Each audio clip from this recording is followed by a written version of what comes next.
How's the snow, did you say?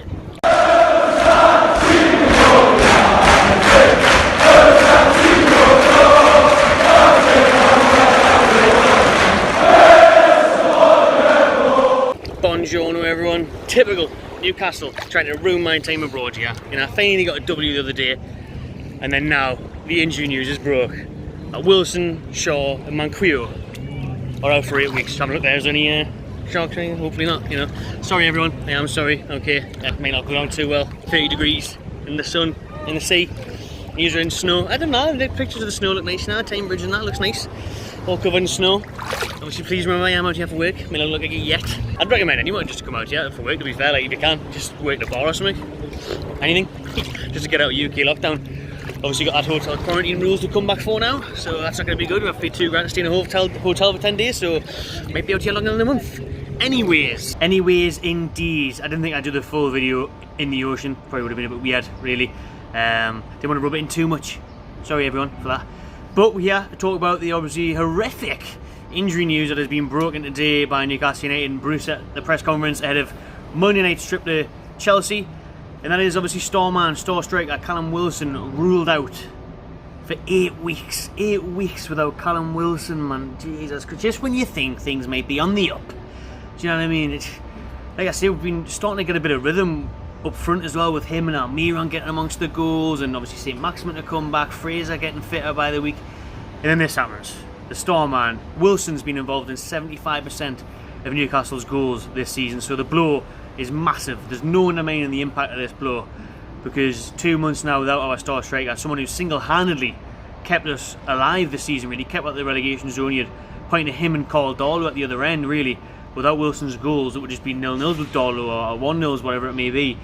Wilson without the goals, without the bagsman, that is Callum Wilson. I'm good for him as well personally, because obviously got the Euros this year, he's trying to push for that. We know he hasn't got much chance for Southgate, not paying much attention to Newcastle, but you never know. And if he kept on firing and kept on doing well, maybe an injury happens to another England striker, he could force his way into the squad, at least the travelling squad. But all we care about is Newcastle United at this point, surely, and relegation battle is obviously still well and truly on, and it's a real threat now that Wilson's ruled out. 2 months now without Callum Wilson, and on top of that you got Fabian Schar, who obviously has been ruled out for 8 months. He came off the other day, and Javi Manquillo was just getting back on the side. He was looking to be the #1 right back for the Toon.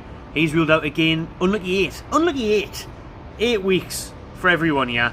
What a horrible week of injuries that is. The one slight positive is that it looks like Fernandes and Lascelles are coming back towards fitness, but I don't think we can focus or take that as a positive at the minute, the way things are going. I mean, Callum Wilson, without Callum Wilson, it's scary, to be honest. It's really worrying. I mean, thank God the saviour, St. Maximin, or Gator Graham, they're both here now, and we might be able to squeeze some results and pick up points, and hope that obviously the 3 teams below us don't catch up and aren't good enough. Might be the case, hopefully it's the case. But the case is for Newcastle is like, where's the goals going to come from now? Like I've said, 75% of our goals is Callum Wilson. He is our vocal point. He is millions of miles ahead of everyone else in the squad that we've got in the forward department. Now it's going to fall on the shoulders of Joe Linton, Andy Carroll and Dwight Gale to provide the goals, to provide some ammunition up front, to provide wins. Because you look at that and you think, well, Andy Carroll, you know, he said he's raging, he hasn't been playing, so it's a chance for him to play, it's a chance for him to get amongst the goals. But we've seen his goal scoring record. He scored the half volley against Leicester. That's the only goal he scored since joining the Toon again 2 years ago now. And we've seen some of the sitters he's missed at the back post, even in cup games against League 1, League 2 opposition.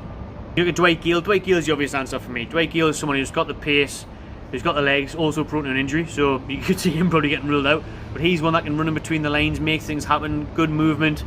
He can be a good finisher at times. So he's probably the obvious choice for me. And it's a chance for them too, Andy Carroll and Dwight Gale, to really stake their claim. It's a huge chance for them. They've only got a few months left at the club, a few months left on the contract.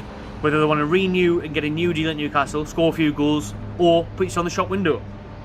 Andy Carroll may be looking for one last big paycheck. Gale's still going to be fresh, hungry, wanting more seasons in him. He could put himself in there, advertising another Premier League club, another Championship club coming up. That he's their man, he will get their goals. Or like I say, they could be settled in the Toon and want to continue. I'm sure Carroll would love another contract, being the local lad that he is, and Gale's been here quite a few years now. So if they do well, they could always try and get themselves a deal, get themselves a new contract. So that's their incentive, and obviously the incentive for Joelinton is to prove that he can be Newcastle's number 9. Honestly, it'll probably be Joelinton that starts. It was Joelinton that came on for Wilson, wasn't it?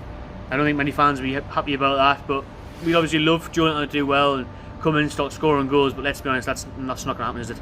He may work better in this system, to be fair, since Almiron's playing as the false 9, false 10, false whatever the fuck you want to call it, in the middle.